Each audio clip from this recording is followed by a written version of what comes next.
নমস্কার বন্ধুরা, all in one @RIMPAয় সকলকে স্বাগত। তো আজ আমি আপনাদের দেখাবো কিভাবে মাটির হাঁড়িতে আপনারা আঁচ দেবেন। মাটির হাঁড়িতে আঁচ দেওয়াটা যেমন অনেকটা আমাদের ফার্মের যে ব্যয়বহুল খরচ গ্যাস বুটারের, সেই খরচ থেকে অনেকটা যেমন ফার্মের সেভিংস হয়, ঠিক তেমনই এই আঁচের হাঁড়িতে আঁচটা কিন্তু অনেকটা সেফটি, এটা নিরাপত্তা অনেকটা বেশি। এটা কোনোভাবেই ফার্মের মধ্যে আগুন লেগে যাওয়া বা ফার্মের অন্যান্য কোনো প্রবলেম বা কারেন্টে তারের সাথে কোনোভাবে কানেকশন এরকম কোনো সমস্যা এটার দ্বারা হয় না। তাই আঁচের হাঁড়িটা অনেকটা সেফ বলে আমি মনে করি। তো আপনারা আঁচের হাঁড়ি কিভাবে তৈরি করবেন?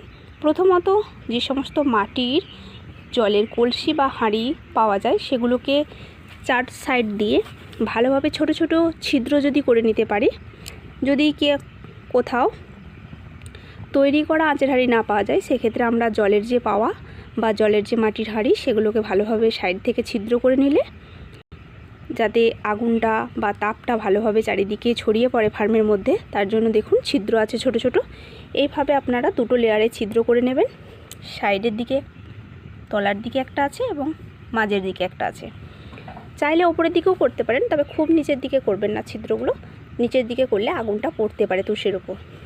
এবং প্রথমত ঘুঁটে নিয়ে, এই যে সমস্ত ঘুঁটে পাওয়া যায়, এই ঘুঁটে নিয়ে প্রথমে আঁচের হাঁড়ির মধ্যে ভেঙে ভেঙে ঘুঁটেগুলোকে দিয়ে দিতে হবে।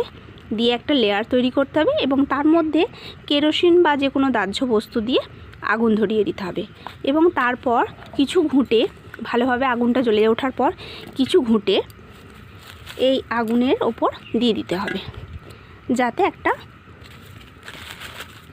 আরেকটা লেয়ার তৈরি হয় ঘুঁটের। এবং এটা আস্তে আস্তে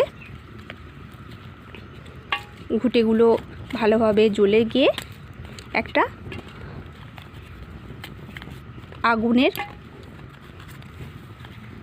লেয়ার তৈরি করে। এবং এই ঘুঁটেগুলো পুড়ে যাওয়ার পর, অর্ধেকটা পুড়ে যাওয়ার পর এর ওপরে আমরা কয়লাটা ঢেলে দেবো। তো কাঁচা কয়লা ব্যবহার করার একটা অসুবিধা আছে। কাঁচা কয়লা ব্যবহার করলে আঁচটা যেমন অনেক তীব্র হয়, সেক্ষেত্রে আঁচটা পাখিটা, যেহেতু আঁচের হাঁড়ির গায়ে গায়ে পাখিরা বসে থাকে, তাই সেক্ষেত্রে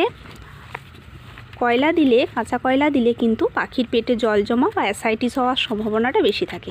তাই এক্ষেত্রে আপনারা হাতে পাকানো গুল বা মেশিন গুল যদি ব্যবহার করে থাকেন, তাহলে সেক্ষেত্রে অনেকটা ভালো, কারণ তার এতটা পরিমাণও তাপ নয় যে পাখির পেটে জল জমা বা অ্যাসাইটিস হতে পারে। তো এক্ষেত্রে আমি মেশিন গুল ব্যবহার করেছি। তো এরপর দেখুন ভালোভাবে আঁচের যে দ্বিতীয় লেয়ারটা সেটাও জ্বলে গেছে। এবং এরপর আমি গুল দিয়ে ভালোভাবে হাঁড়িগুলো ভর্তি করে দেবো।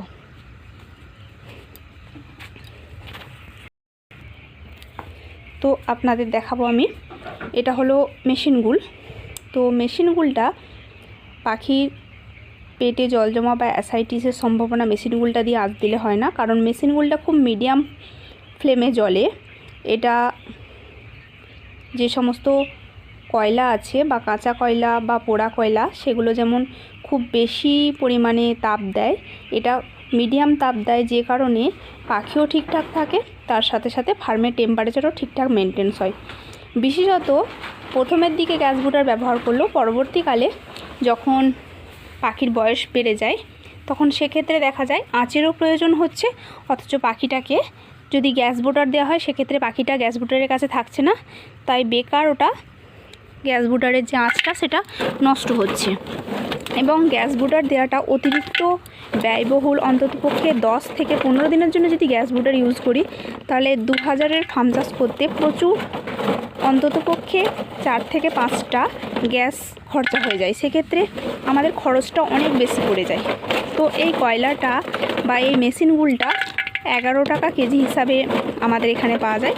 তো আপনাদের ওখানে যে রেঞ্জে এটা পাওয়া যাবে, তো সেই তুলনায় যে খরচটা হবে, খুব বেশি হলে 15 দিনের মধ্যে 1 কুইন্টাল কয়লা খরচ হবে 2000 পাখি চাষ করতে। তো এই 1 কুইন্টাল যে মেশিন গুলটা, সেটা মোটামুটি 1500-এর মধ্যেই চলে আসবে। কিন্তু সেক্ষেত্রে আমরা যদি গ্যাস ব্রয়লার ইউজ করি অন্ততপক্ষে 5 থেকে 7,000 টাকা খরচা হবে। তাই এটা অবশ্যই খরচার দিক থেকেও সাশ্রয়ী এবং তার সাথে সাথে পাখিও ঠিকঠাকভাবে এটাতে তৈরি হয়ে যাবে। এরপর আমি ভালোভাবে ভর্তি করে দিচ্ছি কয়লা দিয়ে।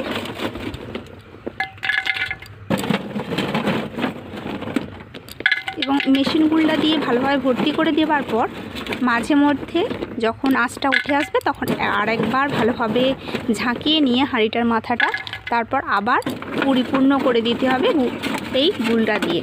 তাহলে কি হবে, জাঁকিয়ে ভালোভাবে যদি হাঁড়িটা পুরো পরিপূর্ণ করে দেন সেক্ষেত্রে খুব ভালোভাবে আঁচটা থাকবে একেবারে সকাল পর্যন্ত, প্রায় 10টা পর্যন্ত। এই গুলটা অন্ততপক্ষে 12 ঘন্টার ওপর আঁচ দেয়।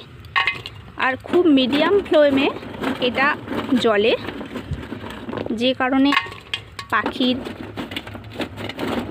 সমস্যা অনেকটা কম হয়, তার সাথে সাথে খরচটাও অনেকটা সাশ্রয় হয়। আশা করি বুঝতে পারলেন যে কিভাবে আপনারা আঁচ দেবেন আঁচের হাঁড়িতে। তো ধন্যবাদ, এখানে আমি ভিডিও শেষ করছি। যদি আমার ভিডিও ভালো লাগে তাহলে অবশ্যই আমার চ্যানেল সাবস্ক্রাইব করে পাশে থাকা বেল আইকনটি প্রেস করবেন আগামী সমস্ত রকম নতুন নতুন ভিডিও নোটিফিকেশন সবার আগে পাওয়ার জন্য। সকলে ভালো থাকুন, সুস্থ থাকুন এই কামনা করি।